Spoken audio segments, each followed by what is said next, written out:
Assalamualaikum warahmatullahi wabarakatuh. Perkenalkan, nama saya Ahmad Subaidi, calon guru penggerak angkatan ke-7 Kabupaten Pamekasan. Pada kesempatan kali ini saya akan memaparkan tentang aksi nyata modul 1.4 tentang budaya positif. Perkenalkan, Bapak Thomas sebagai fasilitator, Arif Supriyadi sebagai pengajar praktik, dan calon guru penggerak atas nama Ahmad Subaidi. Rancangan tindakan aksi nyata. Latar belakang dalam rangka menumbuhkan dan menerapkan budaya positif pada siswa di sekolah serta menciptakan lingkungan pendidikan yang kondusif, juga untuk mewujudkan visi sekolah, kepala sekolah, dan dewan guru serta siswa membiasakan melakukan budaya positif di sekolah secara terus-menerus. Tujuan aksi nyata yang pertama, untuk menumbuhkan budaya positif pada siswa. Kedua, untuk menciptakan lingkungan pendidikan yang kondusif. Dan yang ketiga, yaitu untuk mewujudkan visi sekolah. Tolak ukur. Pertama, siswa mampu menerapkan budaya positif di sekolah secara kontinu. Kedua, terbentuknya keyakinan kelas yang dibuat bersama oleh wali kelas dengan siswa. Yang ketiga, siswa mampu menjalankan keyakinan kelas yang telah disepakati bersama. Lini masa tindakan: mengkomunikasikan dengan kepala sekolah tentang pentingnya budaya positif dan keyakinan di kelas maupun di sekolah. Sosialisasi tentang diseminasi pemahaman materi budaya positif sekolah kepada kepala sekolah dan dewan guru. Guru membimbing siswa untuk membuat keyakinan kelas. Dan yang terakhir, guru memantau, merefleksi, dan mengevaluasi keyakinan kelas yang telah disepakati. Dukungan yang dibutuhkan: pertama, kepala sekolah, dewan guru, murid, dan semua warga sekolah. Kedua, sarana dan prasarana yang ada di sekolah. Dan yang terakhir, dukungan dari wali murid.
terakhir adalah kreatif. Nah, itulah isi dari profil belajar Pancasila.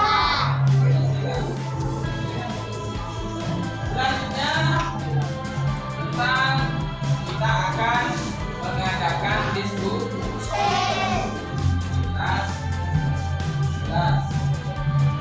Siswa yang dulu mengadakan diskusi tentang peraturan kelas yang dibuat di awal tahun dengan mengevaluasi pelaksanaan. Jadi nanti setelah ini kita akan mengadakan diskusi kelompok kelas untuk membuat keyakinan kelas atau peraturan kelas. Nah,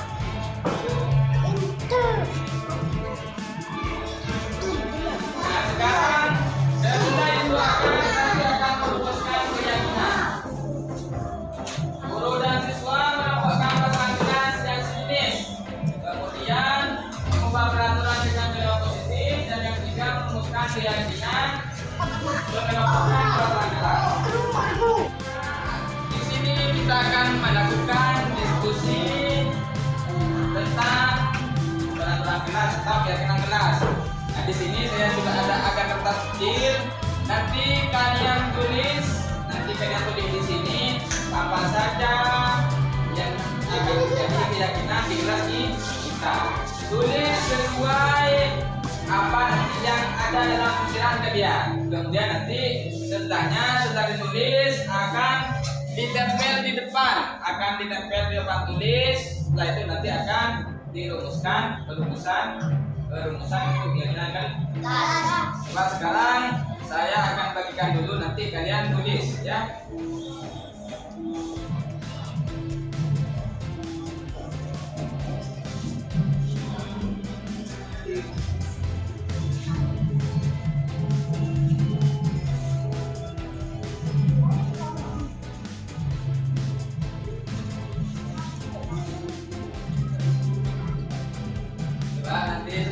Nanti kalian tulis ya. Setelah itu nanti akan maju satu persatu untuk menempel ke papan tulis.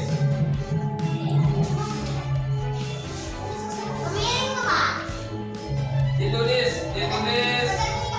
ya, ditulis miring, nanti ditempel seperti ini.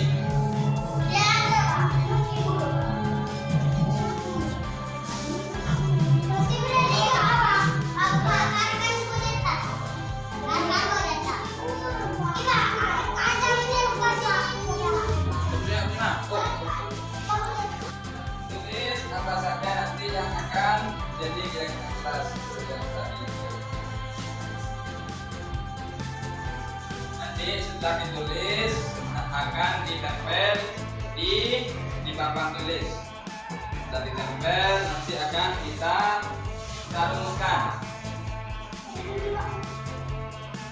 Yang sudah selesai tunggu dulu, nanti ada waktunya 3 menit. Jadi tulis.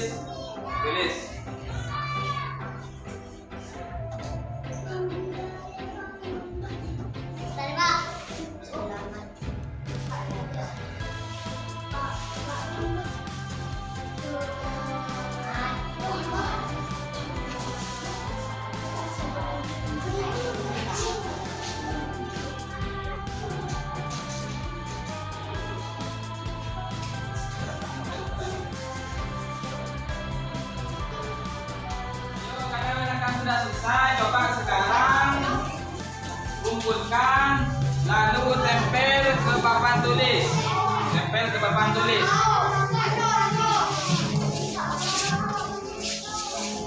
Satu persatu, terus. Jangan terlalu tinggi ya.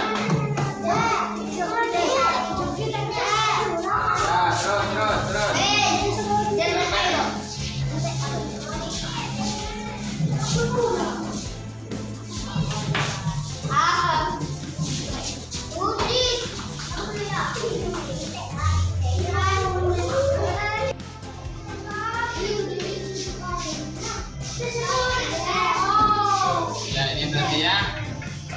Jadi ini dari yang sudah kalian tulis semuanya, dari masing-masing siswa.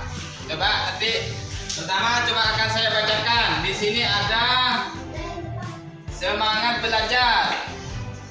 Ada juga mengambil keputusan dengan musyawarah. Ada juga meningkatkan disiplin. Semangat belajar. Ini juga ada membudayakan membaca. Coba saya kelompokkan. Semangat belajar, meningkatkan disiplin, mengambil keputusan dengan musyawarah, meningkatkan disiplin, semangat belajar,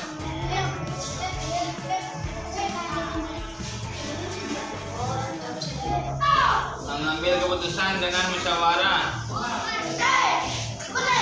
membudayakan membaca,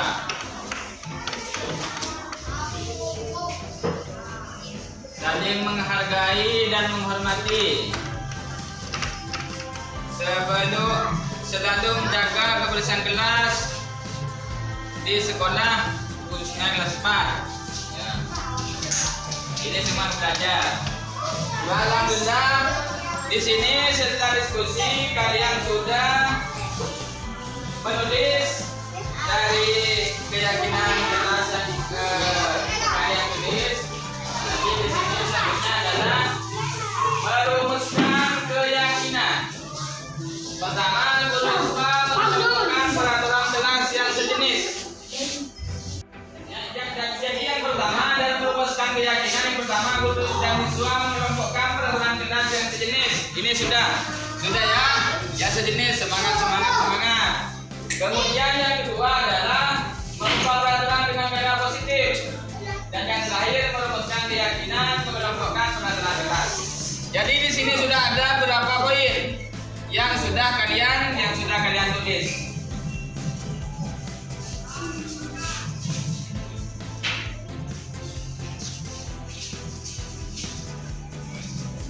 Selanjutnya dari yang sudah kalian tulis di sini ada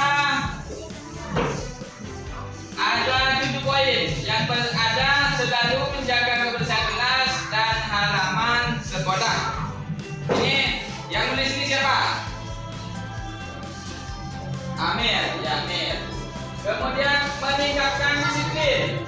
Yang nulis meningkatkan disiplin siapa saja? Satu orang saja. Yang menulis meningkatkan disiplin. Kemudian yang selanjutnya yang menulis saling menghargai dan menghormati. Siapa saja? Saling menghargai dan menghormati. Siapa saja yang menulis? Kemudian membudayakan membaca. Ya, Waris. Yang selanjutnya selalu bekerja sama, saling membantu dan bergotong royong. Siapa yang menulis tadi? Tidak diberi nama. Ya, Winda. Kemudian semangat belajar. Siapa saja? Ya, 1, 2, 3, 4, 5, 6, 7 ya. Dan yang terakhir mengambil keputusan dengan musyawarah. Siapa saja? Ada 2 orang. Di sini ya, mengambil keputusan dengan musyawarah ada 2 orang. Nah, di sini termasuk keyakinan kelas adalah poin yang sudah kita sepakati bersama. Untuk keyakinan kelas 4 SDN Tambojong. Selanjutnya adalah peninjauan ulang, tinjau kembali keyakinan kelas yang telah dirumuskan. Jadi setelah kita baca bersama tadi bahwasanya ada 7 poin keyakinan kelas yang nanti akan menjadi keyakinan kelas di kelas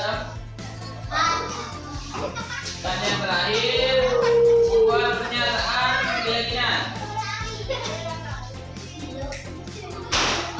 Nah, sekarang nanti ini tanda tangan siswa tentang keyakinan kelas yang telah disepakati.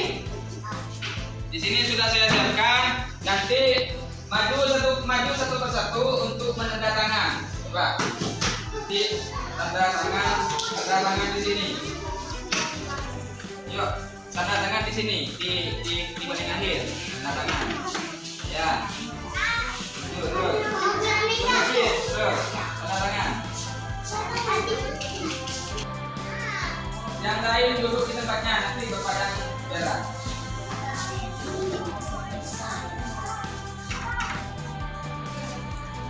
Nah, ini nanti akan dibuat untuk yang keyakinan dari kita.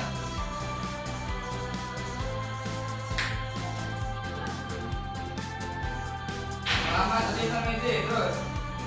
Yang lain juga dulu.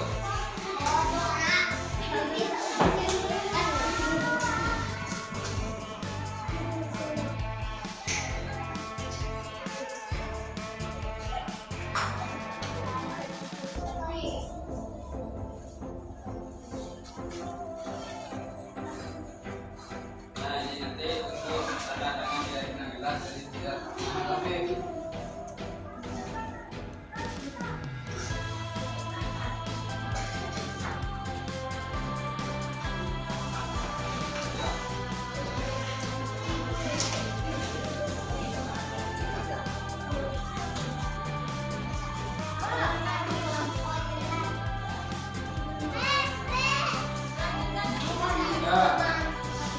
tangan kecil.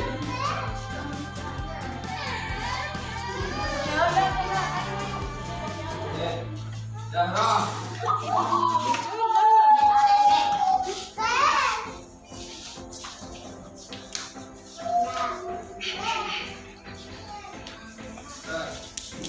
Bisa.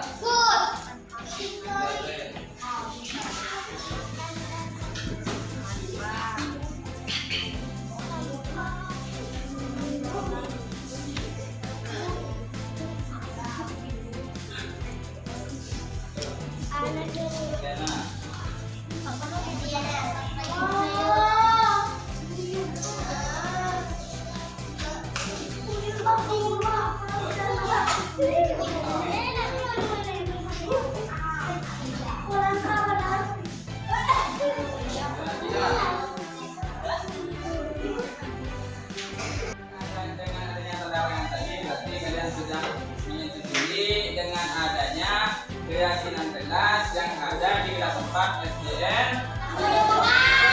Sambung dengan selanjutnya itu adalah umpan balik. Belum berikan umpan balik pembahasan keyakinan gelas, nanti bisa dilihat di link di akun belajar. Dan yang terakhir, terima kasih, salam terus bergerak, bergerak, bergerak dan gerakan.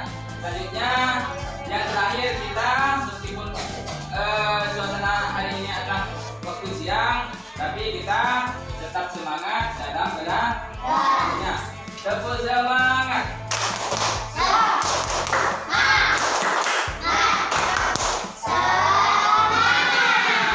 Tepuk tangan untuk kita semua. Itulah tadi kesepakatan kelas yang telah kita buat bersama. Yang akan menjadi keyakinan gelas tadi ada 7 poin. Ada 7 poin yaitu saya akan sampaikan kembali. 7 poin tersebut adalah selalu yang pertama selalu menjaga kebersihan kelas dan keamanan sekolah. Yang kedua meningkatkan disiplin dan yang ketiga saling menghargai dan menghormati. Yang keempat membudayakan membaca seperti kegiatan sehari-hari, membaca 10 menit sebelum pembelajaran demo. Yang kelima, selalu kerjasama, saling membantu dan bergotong royong. Di sini sudah ada program 3D. 3D dilihat, diambil, dibuang ke sampah itu. Dan yang keenam, semangat belajar. Jadi kita tetap semangat dalam belajar sehari-hari sehingga apa yang akan kita capai insyaallah akan terus. Dan yang terakhir mengambil keputusan dengan musyawarah. Jadi kalau akan nanti ada masalah atau apa saja, nanti akan diambil keputusan dengan cara musyawarah. Nah itulah tadi keyakinan kelas di kelas 4 yang tampil tengah. Semoga keyakinan kelas yang telah kita lakukan bersama dapat terlaksana dengan baik dan akan menjadi kita menjadi lebih baik ke depannya. Itu yang dapat saya sampaikan, terlebihnya mohon maaf. Akhirnya dari kami, wassalamualaikum warahmatullahi wabarakatuh. Sekarang kita baca doa bersama-sama.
Dimulai dari akhir, kemudian berhenti sampai ke tengah.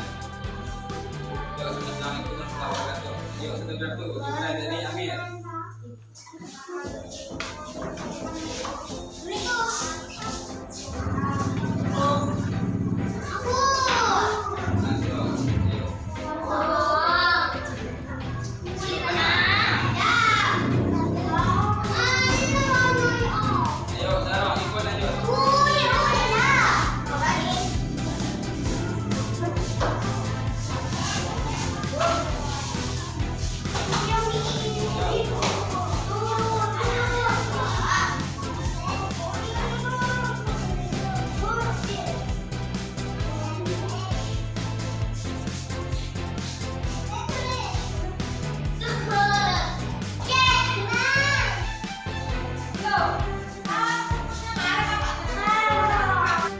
Assalamualaikum warahmatullahi wabarakatuh. Yang terhormat Bapak Kepala Sekolah STMK Bukit Tengah, yang terhormat Bapak dan Ibu Guru STMK Bukit Tengah. Pertama-tama marilah kita panjatkan puja dan puji syukur kepada Allah Subhanahu wa Ta'ala, yang mana pada kesempatan ini kita semua masih diberi kesempatan bisa berkumpul di ruangan yang penuh barokah ini dalam rangka penyampaian sosialisasi diseminasi budaya positif yang akan disampaikan langsung oleh Bapak Ahmad Subaidi nanti. Salawat dan salam marilah tetap kita curahkan kepada junjungan kita Nabi besar Muhammad SAW, yang mana karena beliaulah kita dibawa ke alam yang terang benderang seperti sekarang ini. Semoga ke depan STM Bukit Tengah akan lebih baik dan lebih maju. Untuk menyingkat waktu, saya sebagai pembawa acara akan membawakan susunan acara yang akan dilaksanakan pada pagi hari ini. Yang pertama yaitu pembukaan, yang kedua sambutan, yang ketiga penyampaian materi, dan yang keempat penutup. Untuk menyingkat waktu, marilah kita buka acara ini dengan pembacaan basmalah bersama-sama. Bismillahirrahmanirrahim. Terima kasih. Selanjutnya yaitu acara yang kedua, sambutan, yang akan disampaikan oleh Bapak Kepala Sekolah yaitu Bapak Muhammad Khalid SPD. Waktu kami persilakan.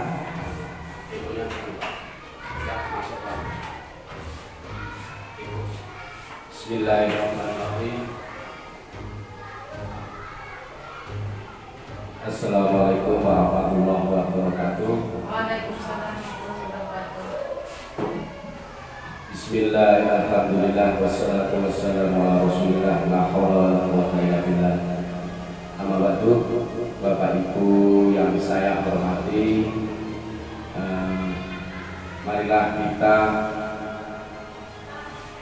memanjatkan puji dan syukur kepada Allah Subhanahu wa taala,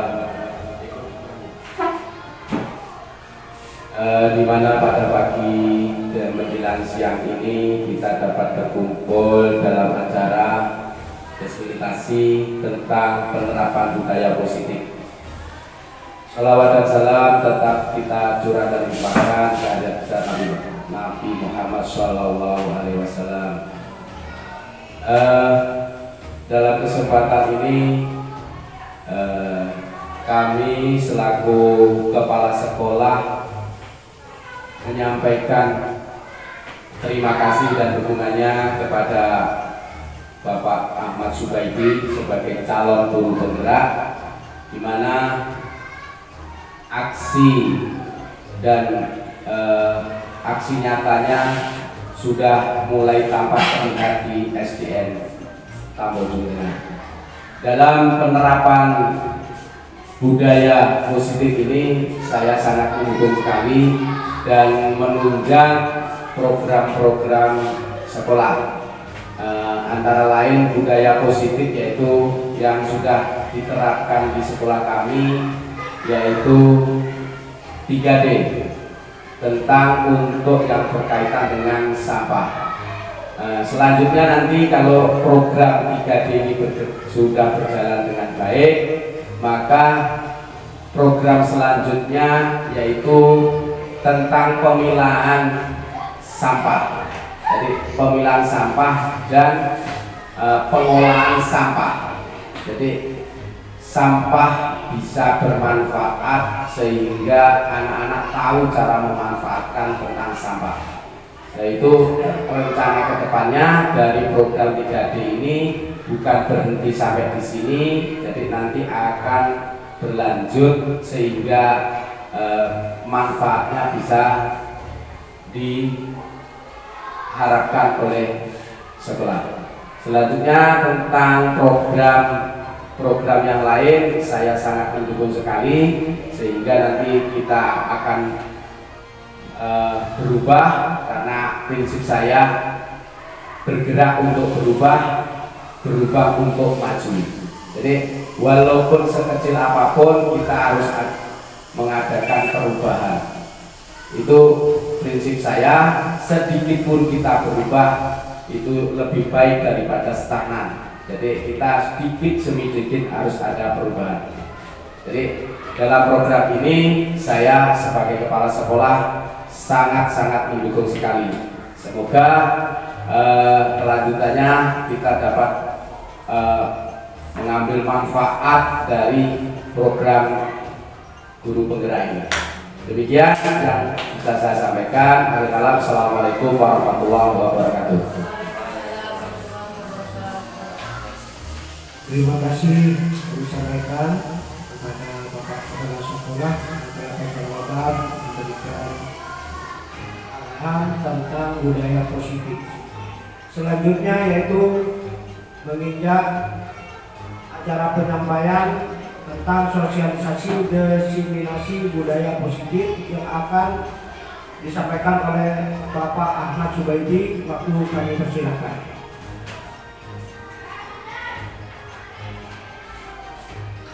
Assalamualaikum warahmatullahi wabarakatuh. Bismillahirrahmanirrahim. Alhamdulillahirabbil alamin. Wassalatu wassalamu ala asyrofil anbiya'i wal mursalin wa ala alihi washabihi ajma'in. Amma ba'du. Yang saya hormati kepala sekolah SD Negeri Tambojong Tengah, Kecamatan Waru, Kabupaten Pamekasan. Yang saya hormati segenap dewan guru yang sudah hadir pada kesempatan kali ini dalam rangka menyebarkan pemahaman dan pengalaman penerapan budaya positif khususnya di SDN Tambojong Tengah. Pertama-tama adalah kita panjatkan puji syukur kepada Allah Subhanahu wa taala yang mana dengan taufik dan hidayahnya Kemudian juga alhamdulillah kita masih diberi kesehatan, diberi kesempatan untuk mengerjakan aktivitas kita sebagai guru, tugas kita sebagai guru yaitu mendidik siswa, dan alhamdulillah sampai sekarang masih diberi kesempatan untuk mengabdi di SDN Tamanjung Tengah. Kedua kalinya salawat serta salam semoga tetap terlimpahkan kepada Nabi kita yakni Nabi Muhammad SAW, yang mana dengan hadisnya beliau kita dapat tereliminasi dari alam jahiliyah menuju alam dunia, yakni dengan adanya agama Islam beriman. Hadirin Bapak Ibu yang saya hormati, pada kesempatan kali ini di sini sudah dijelaskan bahwa tentang diskriminasi budaya positif. Baik, selamat datang Bapak dan Ibu guru hebat di SDN Tamanjung Tengah. Mari kita belajar bersama, berkolaborasi, saling mendukung dan menunjukkan disiplin positif di sekolah kita ini, yaitu SDN Tamanjung Tengah. Selanjutnya pada kesempatan kali ini di sini ada 7 poin nanti yang akan disampaikan, yaitu tentang perubahan paradigma belajar, kemudian juga tentang disiplin positif, tentang kebutuhan dasar manusia, dan juga motivasi perilaku manusia, juga fungsi kontrol restitusi, 16, dan yang terakhir yaitu tentang segitiga restitusi. Nah, itu adalah beberapa poin-poin yang nanti yang akan kita sampaikan, kemudian kita diskusikan pada kesempatan kali ini, dengan harapan nanti budaya positif di sekolah akan tercipta dengan baik sesuai dengan yang kita harapkan, yang tentunya perubahan-perubahan nanti yang akan kita laksanakan insya Allah akan juga bermanfaat bagi orang lain, khususnya warga sekolah SDN Tamanjung Tengah. Pembelajaran dengan paradigma baru, diketahui Bapak Ibu bahwasanya pembelajaran dengan paradigma baru dirancang berdasarkan prinsip pembelajaran yang terdiferensiasi sehingga setiap siswa belajar sesuai dengan kebutuhan dari tahap perkembangannya untuk menunjukkan profil belajar Pancasila. Kita ketahui bersama bahwa paradigma baru tentang diferensiasi siswa itu ada perbedaan. Jadi dari zaman ke zaman tentunya tidak sama. Di zaman orang tua kita dulu, di zaman kita, kemudian juga zaman anak-anak kita yang tentunya beda zaman. Dengan adanya perbedaan zaman itu sehingga perlu kita mempelajari tentang paradigma-paradigma baru yang masuk pada sekolah kita khususnya, karena kita berada di naungan sekolah seperti itu. Jadi apa? Jadi kita sesuaikan pembelajaran yang berdiferensiasi itu dari setiap murid. Jadi karena memang ada keberagaman murid, ada yang pintar, kemudian juga ada yang nakal, ada yang cerdas dan lain sebagainya gitu. Jadi dari keberagaman tersebut saya rasa itu sangat perlu untuk kita memahami dari keberagaman tersebut, sehingga nanti dengan adanya paradigma baru itu kita bisa memenuhi kebutuhan dari anak-anak, sehingga seperti yang sekarang ini akan tercipta profil belajar Pancasila, yaitu tentang ada 6 poin itu yang profil belajar Pancasila. Nah, itu nanti yang diharapkan bagaimana dengan paradigma baru ini dapat memberikan perubahan baru di sekolah, perubahan baik yang nanti akan tercipta di sekolah kita. Kemudian juga tentang disiplin positif. Di sini dalam budaya kita, makna kata disiplin dimaknai menjadi sesuatu yang dilakukan seorang pada orang lain untuk mendapatkan kepatuhan. Kita cenderung menggunakan kata disiplin dengan tidak bermakna. Jadi kadang memang ada sebagian yang berasumsi bahwa disiplin itu dikaitkan dengan ketidaknyamanan gitu. Jadi disiplin seakan-akan bukan termotivasi dari tidak muncul dari motivasi intrinsik sendiri gitu. Sehingga kadang memang dari awal akan memunculkan dengan rasa tidak nyaman gitu. Namun meskipun dengan seperti itu, yang penting itu perubahan yang baik. Kita coba mulai, meskipun hal itu belum sepenuhnya muncul dengan dari hati kita seperti itu. Sebagai pendidik, tujuan kita adalah menciptakan anak-anak yang memiliki disiplin diri sehingga mereka bisa berperilaku dengan mengacu pada nilai-nilai kebajikan universal dan memiliki motivasi intrinsik dan ekstrinsik. Jadi seperti yang saya sampaikan barusan bahwa tugas kita adalah bagaimana kita itu memunculkan motivasi intrinsik dari siswa. Jadi bukan hanya motivasi ekstrinsik, faktor dari luar. Jadi bagaimana siswa itu termotivasi dengan dirinya sendiri sehingga apa yang akan dilakukan oleh semua siswa khususnya akan terus menerus secara kontinu seperti itu. Jadi disebut ada sekolah, ada guru, ada orang tua, ada komite dan lain sebagainya. Meskipun ada atau tidak ada itu, kalau misalkan sudah motivasi intrinsik sudah muncul dari siswa itu, maka kebiasaan positif siswa akan tetap mengambil meskipun tidak ada gurunya. Beda dengan motivasi ekstrinsik. Jadi kalau motivasi ekstrinsik itu ketika ada gurunya misal, jadi tidak betul dengan kelas. Kalau misalkan gurunya ada di luar, maka itu murid tetap bergurau, bermain dan sebagainya. Nah itu bagaimana kita itu bisa merubah mindset siswa, bisa memunculkan motivasi intrinsik siswa itu dengan sesuai yang kita harapkan itu. Kemudian disiplin positif merupakan salah satu cara penerapan disiplin yang bertujuan untuk menunjukkan kesadaran serta memberdayakan anak untuk melakukan suatu tanpa sogokan, ancaman maupun juga hukuman. Jadi seperti yang saya sampaikan barusan bahwa ketika kita ingin memunculkan motivasi intrinsik dari siswa itu tanpa ada hukuman atau ancaman atau juga paksaan dari anak itu.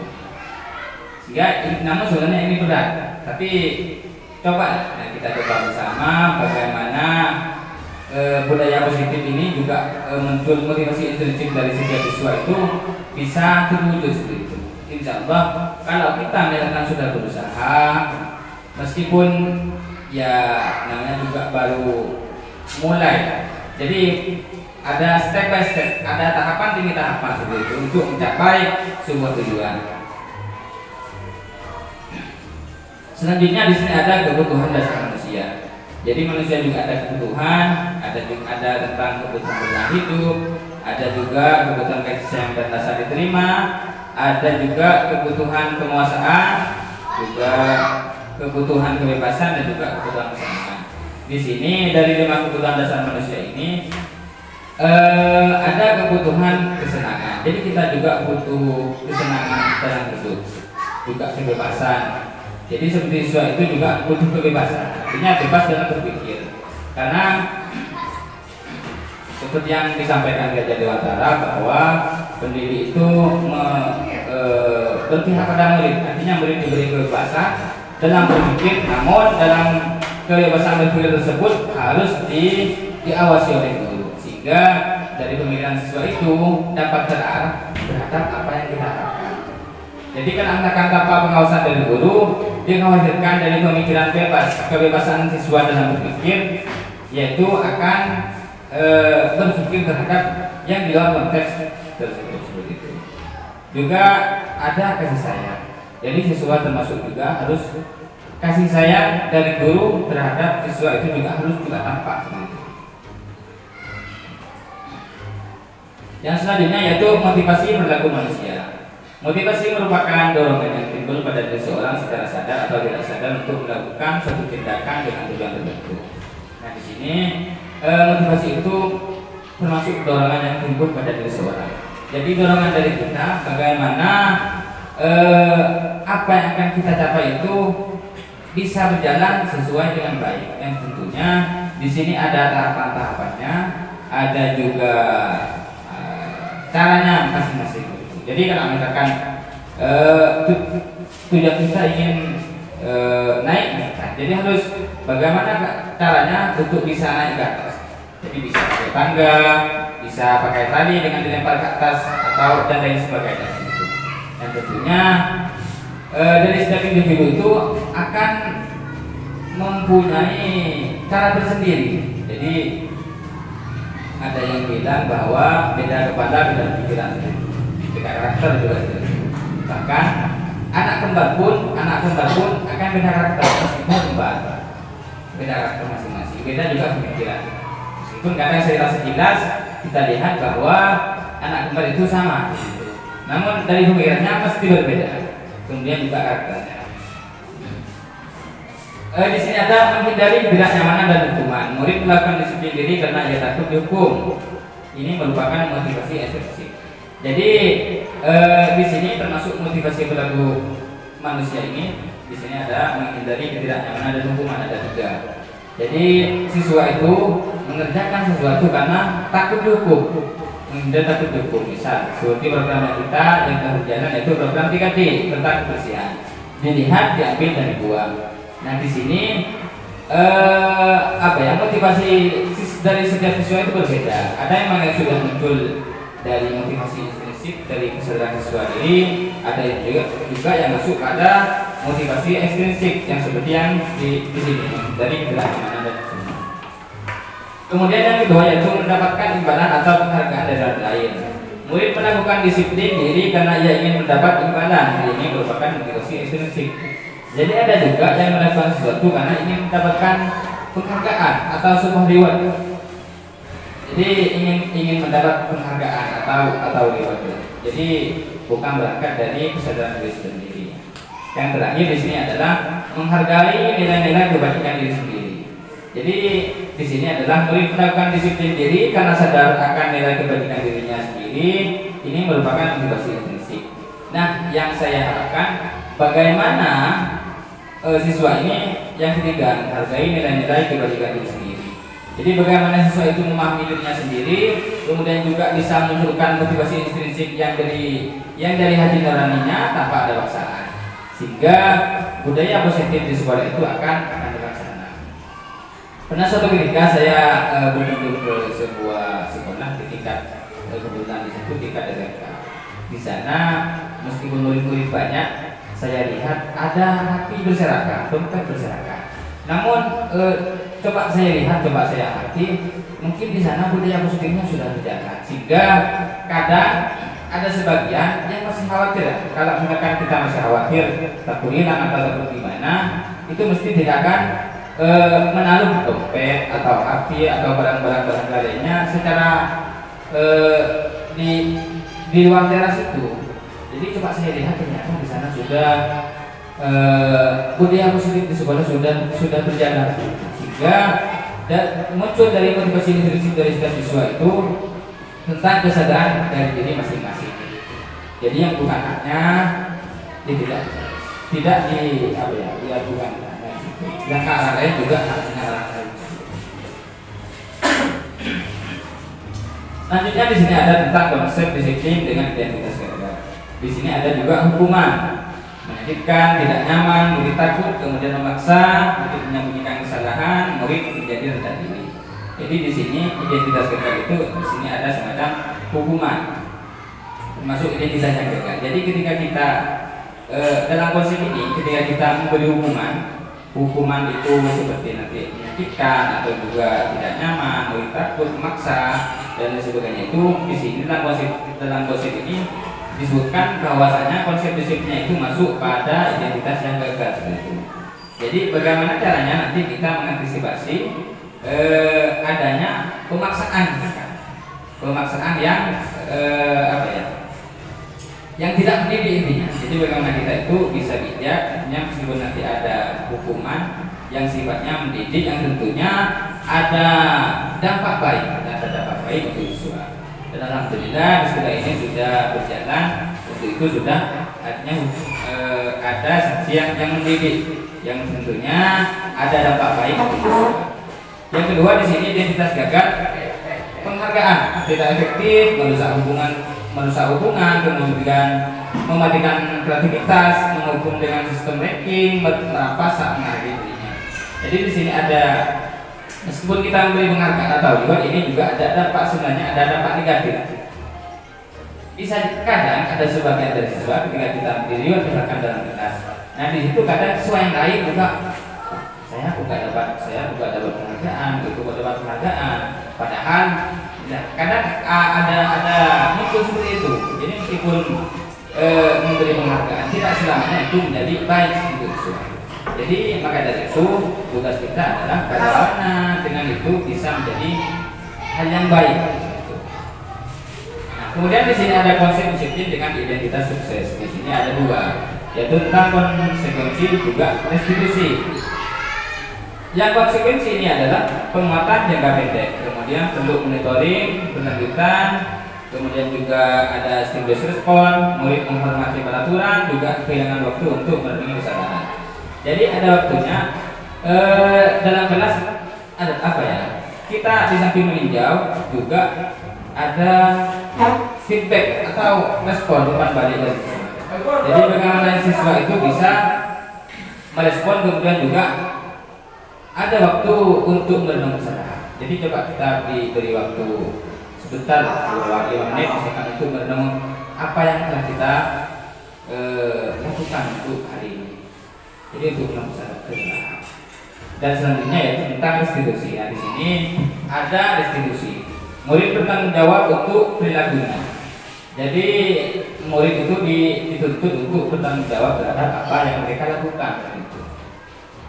Contoh misalkan sebuah kesalahan nanti ada penyampaiannya. Jadi di sebelah ini nanti selalu ada segitiga restitusi. Ada menanyakan identitas, validasi tindakan yang salah, kemudian juga nanti ada di sini. Selanjutnya yaitu fokus pada pemecahan masalah jangka panjang, menghormati dirinya dan orang lain. Jadi di sini dalam restitusi, di sini esensinya adalah bagaimana kita itu bertanggung jawab, kemudian juga bagaimana kita bisa menghargai juga menghormati dirinya sendiri sebagai siswa, khususnya juga bisa menghargai yang lain sebagai teman di kelas, secara umum kepada seluruh siswa di SDN kami. Kemudian nanti murid bersemangat memperbaiki kesalahan. Jadi ketika nanti termasuk apa ya, kausalitas atau sebab. Jadi karena kita berbuat sesuatu, kita bertanggung jawab, dan di sana kita harus ketika bertanggung jawab otomatis kita harus bisa memperbaiki terhadap apa yang telah kita perbuat. Contoh nanti ada di sini, ada di restitusi, ada khusus 1 Di sini tentang konsep disiplin, pendekatan restitusi, sebuah cara memakan disiplin positif pada murid. Di sini restitusi adalah proses menciptakan kondisi bagi murid untuk memperbaiki kesalahan mereka, sehingga mereka bisa kembali pada pokok mereka dengan karakter yang lebih kuat. Di sini pendapat dari dosen tahun 2004. Nah, di sini adalah bagaimana kita dengan adanya murid ketika melakukan kesalahan. Di sini ada tahapan-tahapannya. Jadi dalam restitusi ini ada tahapan-tahapannya. Nanti ada tiga tahapan yang akan disampaikan setelah ini. Termasuk ciri-ciri restitusi di sini adalah bukan menebus kesalahan, namun belajar dari kesalahan. Jadi ketika siswa itu melakukan kesalahan, bukan pas serta-merta apa ya, kamu misalkan membuat temannya menangis, bukan pasti balas dengan menangis. Jadi tugas kita adalah bagaimana kita bisa belajar dari kesalahan. Jadi kita beri pemahaman kepada siswa. Nah, contoh nanti ada siswa yang buat temannya menangis, kita coba memberikan pemahaman.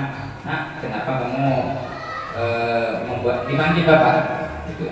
Jadi apa? Kenapa dipanggil? Terus kira-kira apa saja yang kamu lakukan sehingga dipanggil oleh bapak? Gitu. Coba tanyakan gitu, secara pendekatan dulu. Nanti pak masuk. Nanti itu keterangannya nanti bisa dilanjutkan setelah ini. Jadi memperbaiki hubungan, tawar bukan paksaan, kemudian juga menuntut untuk melihat ke dalam diri, mencari kebutuhan dasar yang mendasari tindakan, kemudian fokus pada karakter bukan tindakan, dan yang terakhir menguatkan fokus pada solusi. Di sini ada apa ya, restitusi. Kita contohnya adalah pernah beberapa yang lalu ada siswa yang masuk kelas 4 di waktu istirahat. Waktu itu langsung ngambil spidol dan main spidol, langsung menulis di papan, sehingga dalam berkuasa dengan saya langsung panggil. Coba saya tanyakan, nah kenapa kamu masuk ke kelas 4 kemudian ambil spidol lalu menulis? Ya pak, saya menulis Terus kira-kira apa alasan kamu menulis di papan? Karena memang tidak ada kerjaan di luar, mau main sama teman, katanya masih malas sehingga bermain spidol di kelas sambil mencatat dari papan menggambar seperti itu. Kemudian coba saya tanyakan, dari keyakinan kelas juga peraturan di sekolah, apakah kamu sudah tahu? Dan menjawab, ya Pak, saya sudah tahu. Terus kira-kira terhadap apa yang kamu lakukan ini, kira-kira menurut kamu ini apa yang telah kamu lakukan ini bagaimana? Ya Pak, saya merasa bersalah karena sudah masuk kelas lain, kemudian juga mengambil spidolnya guru dan mencatat coret yang sebenarnya itu bukan hak saya begitu. Nah, kemudian coba saya tanyakan kembali. Kira-kira kalau misalkan kamu seperti itu, apa nanti akan kamu lakukan selanjutnya? Saya akan coba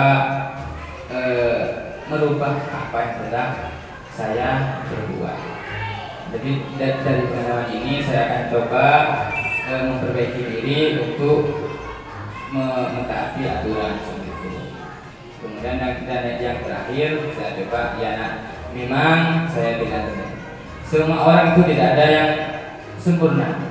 Semua orang pasti punya kesalahan. Namun dari kesalahan tersebut, bagaimana kita memperbaiki untuk lebih baik lagi seperti itu.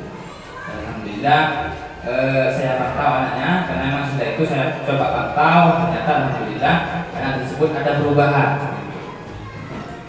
Selanjutnya adalah tentang perbedaan atau siswa yang tidak mengerjakan PR. Di sini ada hukuman, kemudian konsekuensi, ada juga restitusi.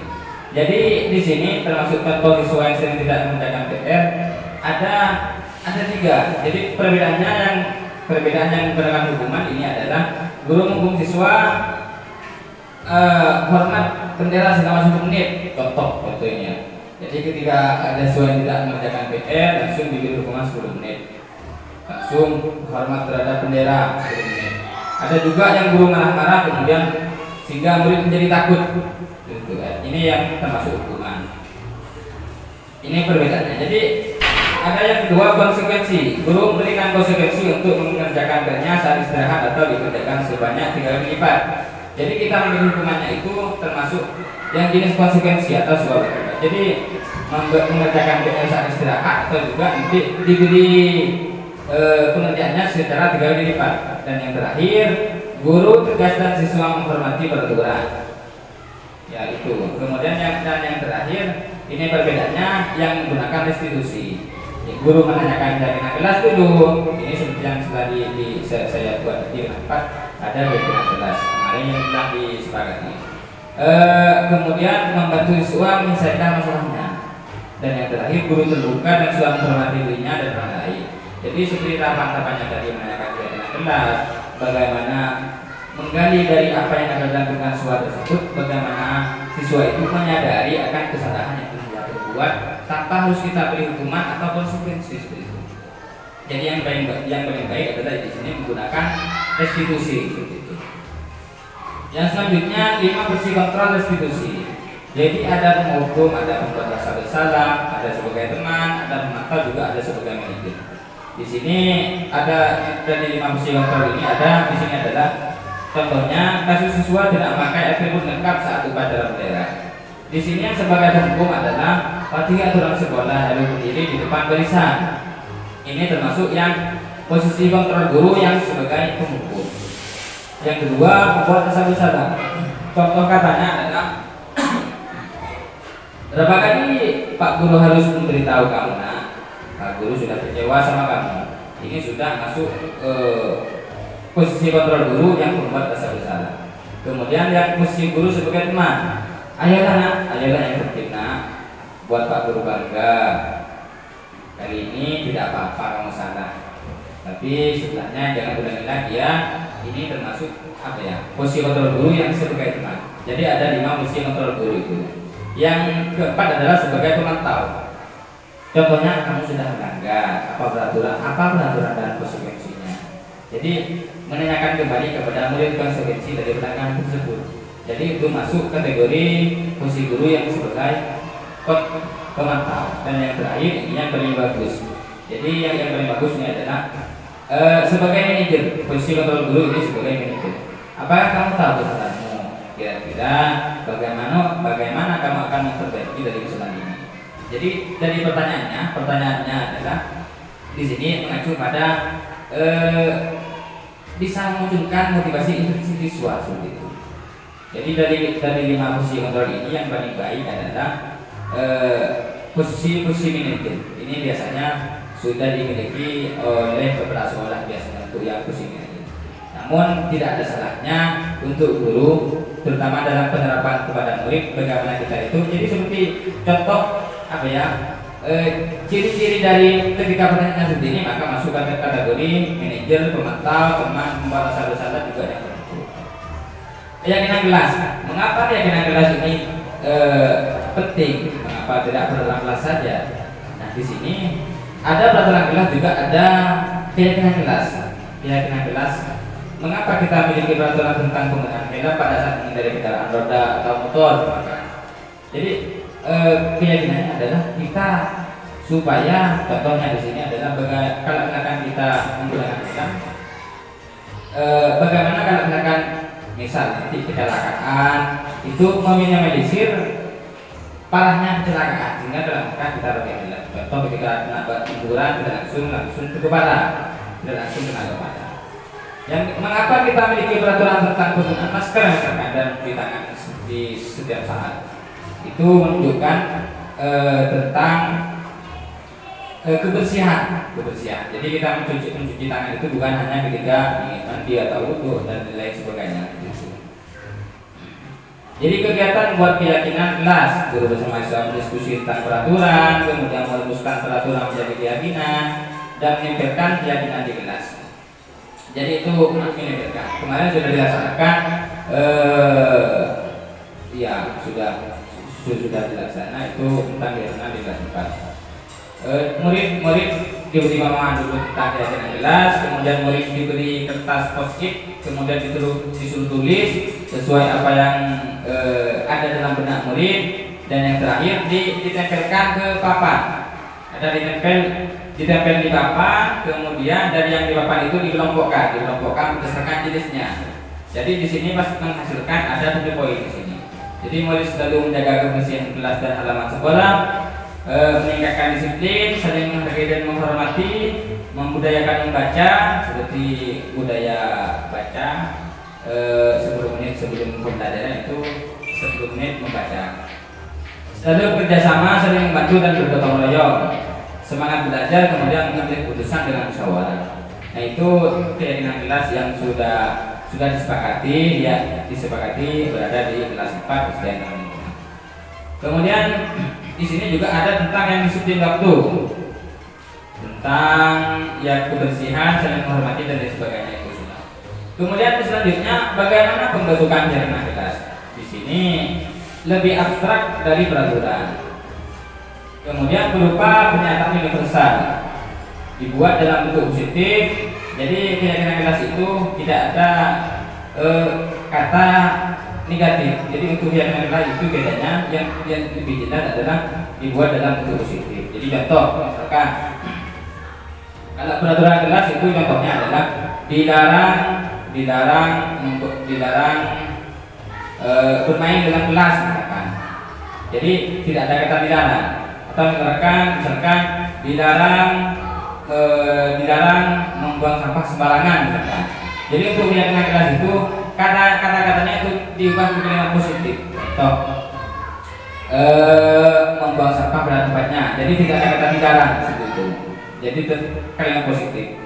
Sedikit saja agar mudah diingat. Kemudian sesuai dengan kondisi kelas agar sekolah mudah diterapkan atau juga dalam kelas. Itu perbedaan keyakinan kelas dengan peraturan kelas. Kemudian semua warga kelas atau sekolah dilibatkan saat membuat. Jadi kalau misalkan keyakinan kelas, semua siswa dilibatkan ketika membuat tentang keyakinan kelas yang telah disepakati juga akan dilakukan bersama. Nah di sini ada segitiga restitusi yang tadi, yaitu menstabilkan identitas. Kita semua akan melakukan hal terbaik yang bisa kita lakukan. Yang kedua tentang validasi tindakan yang salah. Semua perilaku memiliki alasan. Jadi siswa itu memiliki alasan terhadap apa yang siswa lakukan. Dan yang terakhir menanyakan keyakinan, yaitu kita semua memiliki motivasi internal. Jadi dari tiga ini ada yang pertama tentang menstabilkan identitas siswa itu ketika ada siswa yang bermasalah kan. Jadi penerapannya menggunakan segitiga institusi tahapannya adalah seperti ini. Menstabilkan identitas siswa dulu. Kemudian setelahnya adalah validasi tindakan yang salah. Menanyakan apa alasan dari siswa itu mengerjakan kesalahan. Jadi contoh misalkan mengganggu temannya sampai menangis atau apa dan lain sebagainya begitu. Jadi yang terakhir menanyakan tentang keyakinan kelas apa yang telah kita buat, yang telah kita sepakati bersama.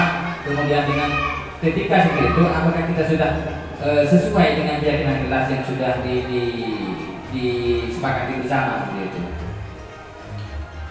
Yang ini contoh penerapan segitiga institusi. Kemarin sudah selesai tentang siswa yang jarang masuk ini. Kasus 2 yaitu tentang siswa lain yang masuk kelas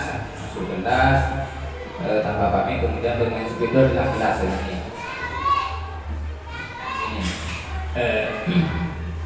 Ini kedua kemarin yang telah dibuatkan di berikut ini. Dalam penerapan disiplin positif yang terakhir adalah hendaknya kita itu memiliki standar kepribadian, profesional dan sosial yang baik, di mana guru mampu berefleksi pada posisi menurutnya saat ini. Jadi bagaimana perjalanan diri itu sebagai seorang pendidik, bagaimana kita bisa menuntut murid sesuai dengan kodratnya. Jadi seperti yang disampaikan oleh Raja Dewantara bahwasanya guru itu dituntut untuk menuntut murid sesuai dengan kodratnya, baik kodrat alam maupun kodrat zaman. Karena di situ kodrat itu ada dua kita. Jadi kodrat keadaan ada dua, kodrat alam kemudian juga kodrat zaman. Jadi bagaimana kita menyesuaikan dengan kodrat alam siswa, kemudian juga disesuaikan dengan kodrat zaman. Jadi dari setiap perkembangan zaman itu berbeda. Jadi beda perlakuan terhadap semua siswa. Kemudian yang terakhir, ini sudah yang terakhir. Semoga hasil belajar ini kita membawa manfaat dan barokah. Kemudian mungkin ada pertanyaan atau mungkin perwakilan satu pertanyaan atau apa, dipersilakan.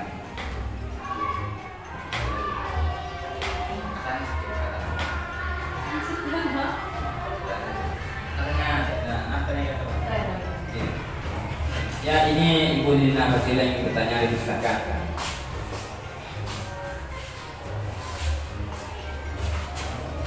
Assalamualaikum warahmatullahi wabarakatuh. Saya ingin bertanya tentang bagaimana menumbuhkan motivasi siswa secara intrinsik. Kan intrinsik kan sudah banyak ya. Kalau yang intrinsik gimana? Soalnya saya pikir kalau intrinsik itu masih banyak yang belum bisa. Lagi untuk anak SD seperti itu. Terima kasih.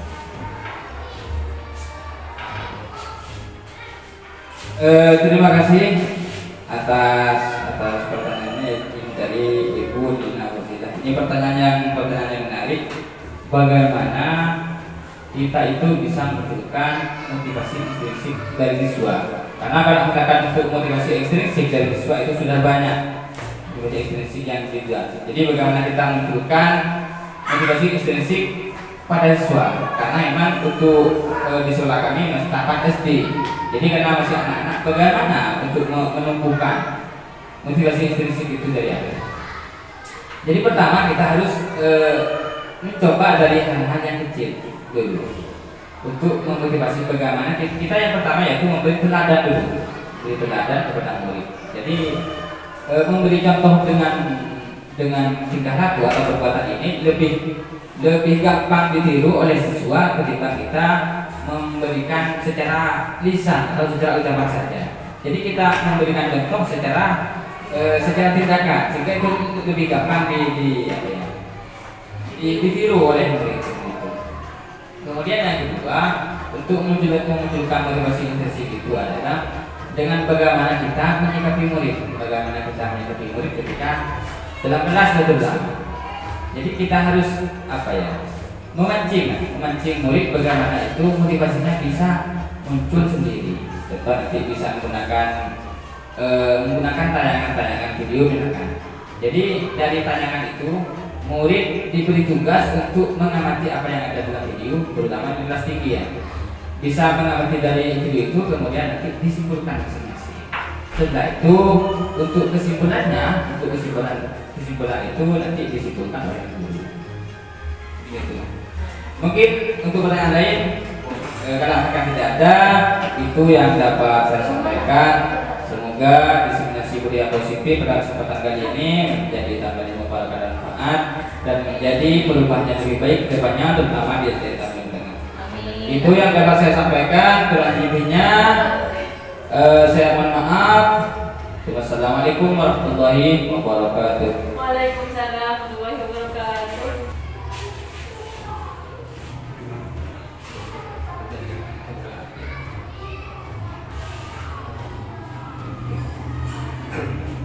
Terima kasih saya sampaikan pada Bapak Ahmad Subaidi yang telah berkenan menyampaikan materi tentang sosialisasi diseminasi budaya positif. Mudah-mudahan dengan penyampaian tadi menjadi bekal bagi keluarga besar SD Tamrin Tengah untuk memajukan lembaga kita ini. Selanjutnya yaitu acara penutup. Marilah acara ini kita tutup dengan pembacaan Alhamdulillah. Alhamdulillah. Dari saya selaku moderator, manakala ada kesalahan saya minta maaf yang tiada batas. Saya akhiri. Wassalamualaikum warahmatullahi wabarakatuh. Waalaikumsalam warahmatullahi wabarakatuh. Terima kasih. Itulah tadi pemaparan tentang aksi nyata modul 1.4 tentang budaya positif. Semoga menjadi tambah ilmu barokah dan manfaat dan menjadi perubahan yang diharapkan untuk menjadi lebih baik dengan melaksanakan budaya positif di sekolah. Akhirnya dari kami, Assalamualaikum warahmatullahi wabarakatuh. Salam guru penggerak.